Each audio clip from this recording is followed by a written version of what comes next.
So the question came up with a client this past week about retargeting and how retargeting works. So there's different ways to do retargeting. You can actually put in plenty of search themes and signals into Google Ads. You can actually upload manifest lists into a CDP like we have AutoMiner at Pure Cars, and you can target that customer or suppress people who purchased a car within the last 12 months or 18 months or whatever, which I would highly recommend doing. But retargeting people specifically who have gone into the website is really crucial for the success of some of your campaigns. For example, PMAX. I know a lot of people like to hate on PMAX, and I'll die on this hill. I think PMAX, when properly utilized, is actually a really a very strong tool to use for search. And I'll die on that hill. Like, there's plenty of people out there that have hate on PMAX. My opinion is they just haven't used it right or haven't had anybody use it right on their behalf, and that's why they think it's garbage. But if you use it right, you set up the search themes and signals properly, you set it up with the maximum number of assets, it's actually a pretty good tool. It actually generates a lot of hard conversions, in my opinion. Anyway, back to retargeting. Utilizing a tool like that, like PMAX for retargeting on search, I think is incredibly powerful. So you want to indicate the page depth to your website, what pages they land on, service for service, sales for sales, that kind of thing. And you can put in the information that you would like to. Let's say you want to do a conquest campaign. Let's say you're a Genesis dealer and you need to do a conquest campaign if you're a Genesis dealer on other luxury vehicles. So you would put in the search themes and signals based on whatever the prevalent luxury vehicles, the top 3 luxury vehicles being sold in your area. And I know the next question is, well, how would I know that? Well, that's either available from the manufacturer, or if you're a Pure Cars customer, you're lucky enough that you actually have that information within your Pure Insights dashboard. So you look at those top 3 contenders for the top spot in luxury vehicles, and you load or the data that shows the top 3 volume of sales, and you load those customers in there, or shoppers of those top 3 vehicles, as intenders for your campaign, and that way you get your vehicle put in the consideration set. And again, like I said, you load it up with assets, 5 videos, as many static assets for as many models as you have, with different offers and different messaging. Now, when you're on search, there's a way to do this too. So you can do retargeting same way. You can do a suppression list, you can do a manifest list, you can do retargeting ads as well. But a lot of people don't customize the messaging or the ad itself on the retargeting ads. They just put an AIA up there, and the ad copy is, hey, are you still looking at this? That's all right, I guess. If you're just looking for your social media to do inventory awareness, I mean, I guess that's all right. But if you have the budget and if you have the will, I would absolutely recommend going in there with a better plan on your retargeting.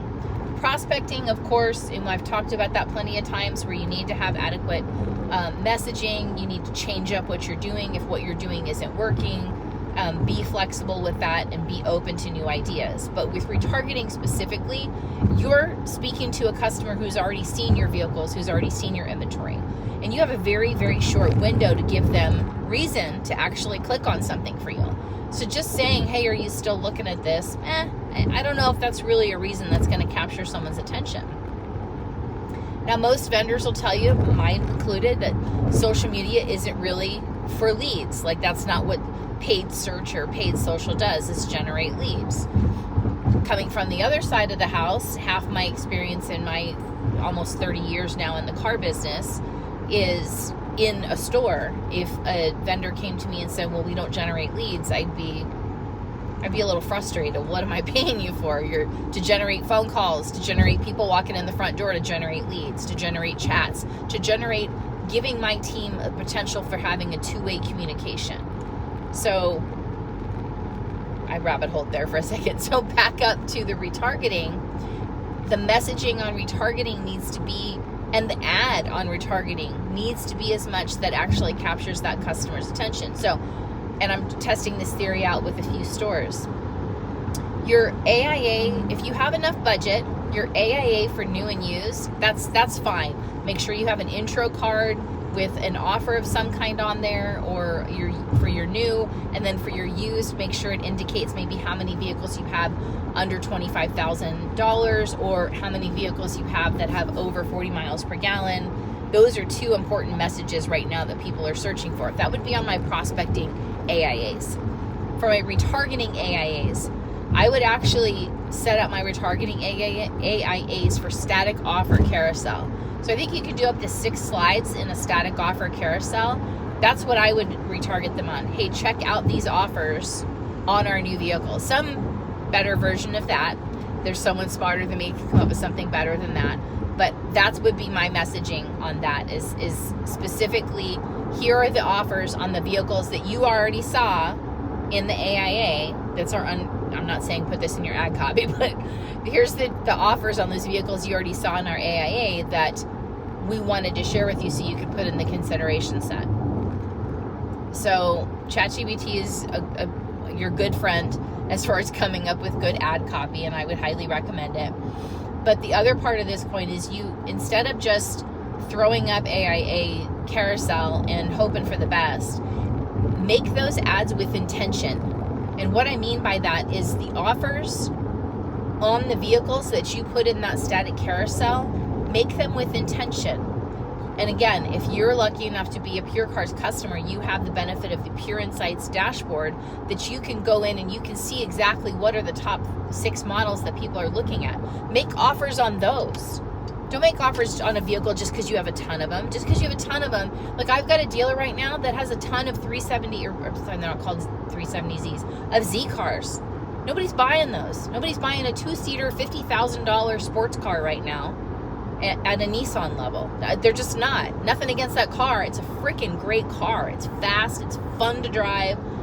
It's just not a practical car right now with the way the world is right now.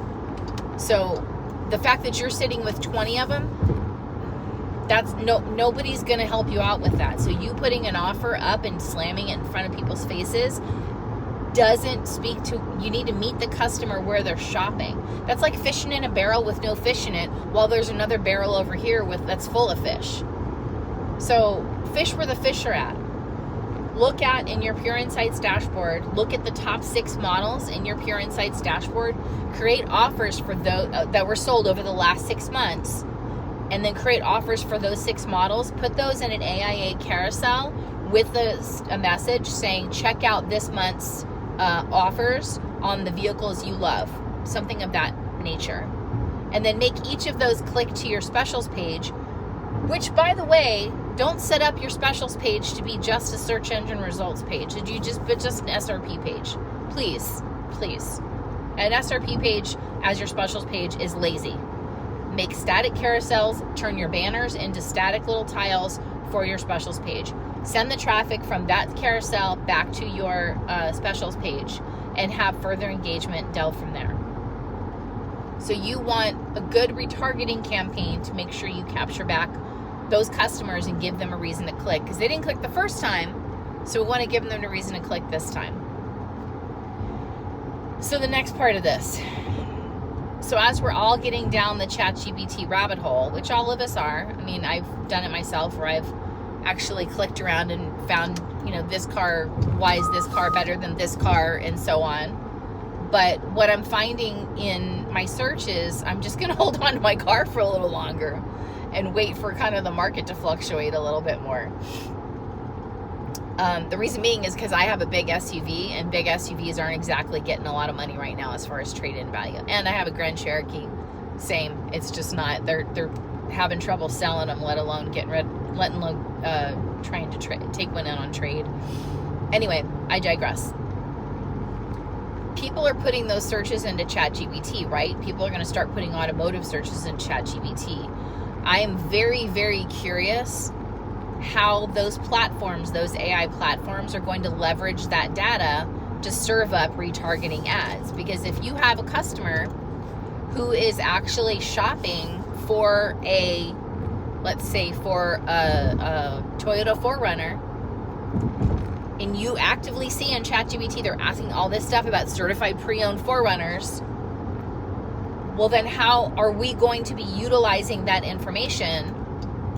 Because we have in our library, ChatGPT, because they're going to start doing paid ads, we have a Toyota deal in our library. Are we going to allow them to use that search history to then serve up a CPO offer to that particular customer? Now, I know, parameters aside, some people don't want tracking. They just want to be in the roulette wheel of advertising and marketing or whatever, and that's fine.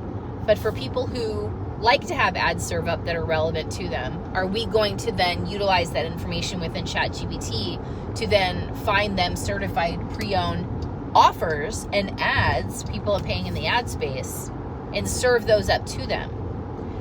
And where is that line going to be drawn? Because you have to have someone to police those ads for compliance now too.